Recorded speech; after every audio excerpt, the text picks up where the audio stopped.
2004, I was asked to interview with Paul Chisana because Allied Industries, the part of the resource center that makes all the military products, was really struggling with inventory systems, especially inventory. And he says, you know, that's your background. You interested in working here? And I said, yeah, yep.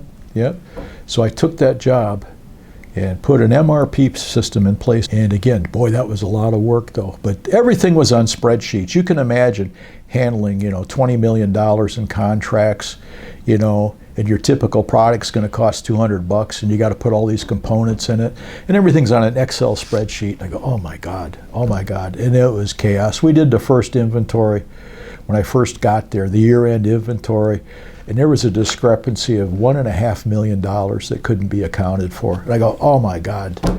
And so it was a lot of work to correct all that. But we did. We got an Epicor system in place, material requirements planning, MRP. And now the numbers are world class, you know, the inventory accuracy. And you can ask Denise Jones, we're really proud of where that's come.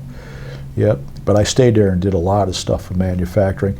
Now today, I'm still there, 20 years later, contract employee, 1 year at a time, because I told him, you know, that's the way I prefer to be on a contract. You can terminate it any time if I'm not meeting expectations.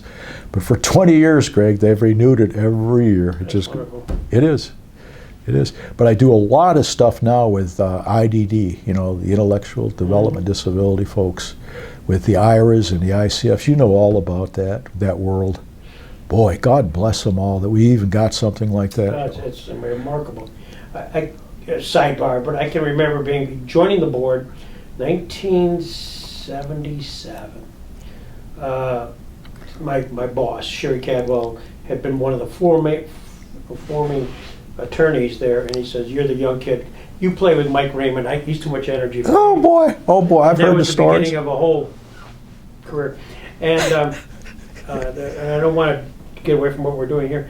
But here we are, almost 50 years I've been somewhat involved with the Resource Center, and you just simply say I can remember passing the first budget for $1 million. $1 million was our, like, wow. We are going to be $1 million. And at one point or two, you know, when the contracts are really going off, it was well over $100 million.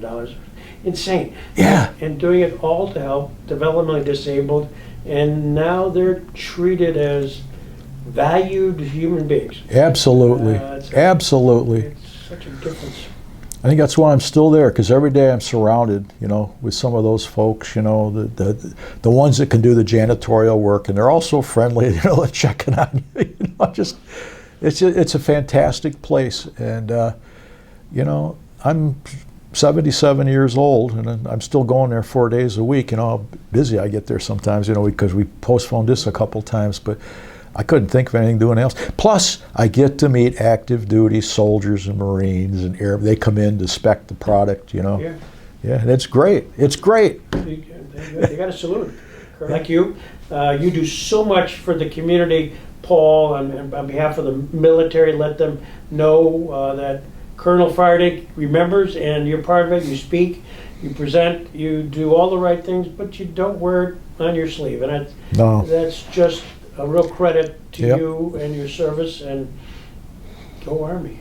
Yes, go Army. And I'll just say, you know, that was one thing that they really drilled into us at West Point. You know, you serve, even after you retire, you serve for life. You know, and it's not about having an ego either. Keep that subverted somewhere, you know, and stay out of politics. You've seen it with general officers that get in politics and run for office. It's deadly. You know, stay out of it. Yeah, stay middle of the road. Well, thanks, Paul. I really appreciate this. Yeah, thank you. Yeah, thank you.